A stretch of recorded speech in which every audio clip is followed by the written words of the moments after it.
With each and every month that passes by, we are only getting closer to the official release of Star Wars: The Rise of Skywalker and even its second trailer that is all set and ready to debut on August 24th of this year.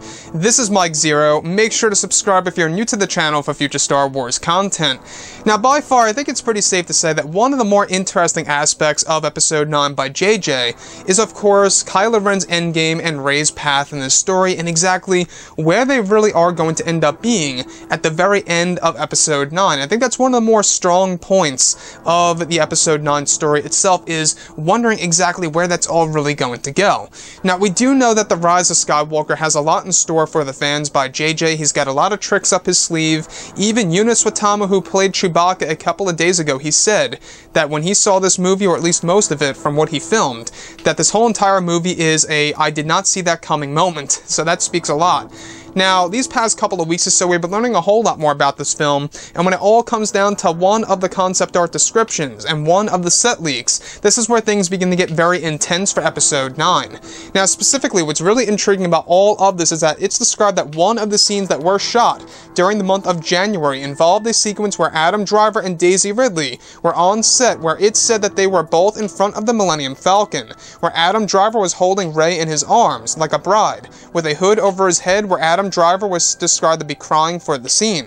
It said that Kylo was walking with Daisy in his arms through the burning woods after fighting an army of pirates in bulky armor, where it said that Rey was hit by one of the blasters, where the makeup done for Daisy Ridley included a bad wound in her abdominal area, where she had a large bruise on her head as well, with her clothes appearing to be shredded and ripped from the fight.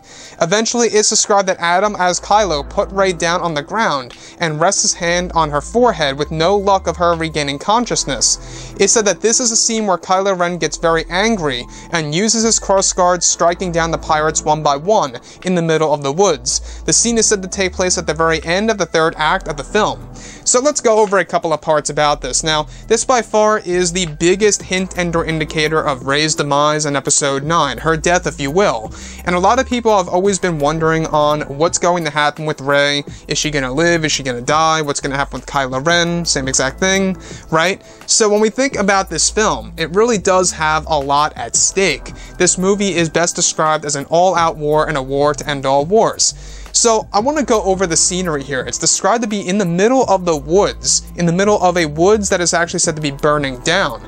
Could this very well be the same exact scene that we saw in the Rise of Skywalker teaser trailer, where Kylo Ren is taking down this very unknown, I don't know what, it's like a creature or a soldier or something around those lines down to the ground. We're not quite sure exactly what it is, but it most likely is this very scene that we are talking about right now, where Kylo Ren is in a phase of rage after what happened to Rey, as he's crying for her, holding her in his arms, rests her down on the ground in front of the Millennium Falcon, and fights these pirates down to the death. Now, these pirates are said to be associated with, of course, the Resistance, but not necessarily.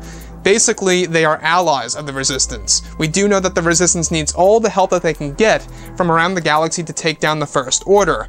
You know, we're talking about bounty hunters, we're talking about all the different scum, right, around the galaxy. So they're really using that to their own advantage. So this by far is a very emotional scene. It's said to be a very complex scene for Episode 9, and it's also described to be based within the third act of the film. So the other piece that I do want to go over is how he's holding her like she's a bride. Very similar, a direct parallel of what we saw in Takodana in The Force Awakens. You guys may recall that in Episode 7, when he lets go of the Force freeze on Rey, he picks her up like a bride and brings her on board of his shuttle, as Han Solo actually witnesses the whole entire thing actually happening as he leaves the atmosphere of that planet. So it's a parallel to what J.J. Abrams already did in Episode 7, and I honestly respect that, because that's a very interesting parallel, because in The Force Awakens, he was literally abducting Rey, and now in Episode 9, where he's holding her in a bridal, fashion, it's actually done in a sense where he's caring for her, where he's trying to take care of her, trying to protect her. It's a very interesting flip of the table here. So the other thing that I do want to go over is, of course, how this scene is actually said to have been done over 10 times. A lot of takes were done for episode 9 over at Cardington and Pinewood to get this scene to be very emotional for the audience, to really make it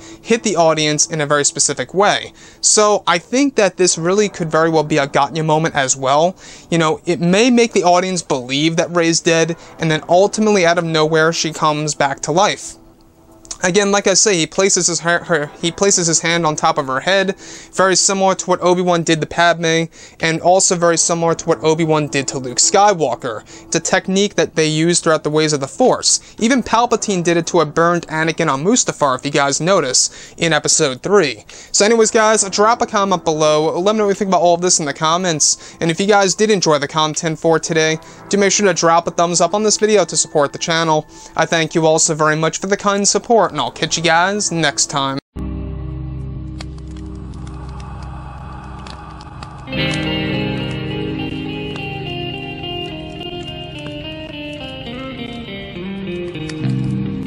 in hand, we are alone again. No hiding on one from night to morning.